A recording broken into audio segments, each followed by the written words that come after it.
Hey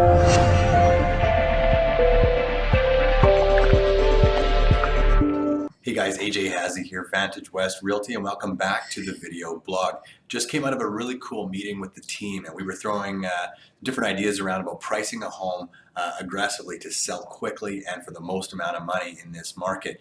And a really neat stat I want to share with you that we figured out was that homes, when they sell inside the first 30 days of being listed, which is becoming more and more common, will sell for over 99% of their asking price. So when it comes to negotiate, the sellers are really in the driver's seat.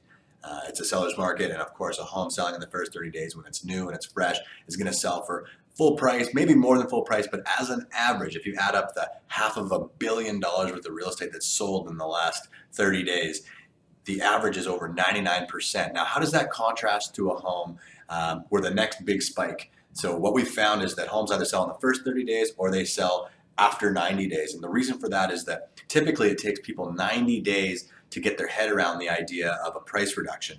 And what happens in 90 days or after 90 days to the negotiations is actually quantifiable. I looked at all of the sales that have happened in the last couple of months, and then I went 90 plus days on the days on market. And what we found was that the negotiations had a much different story to tell, and that people whose homes sat on the market for 90 days or longer got 95.9% of their list price. Now, that's not 95.9% of the price they started at. That's 95.9% of the reduced price that they got. And the reason for that is purely about the negotiating position they had when they did it.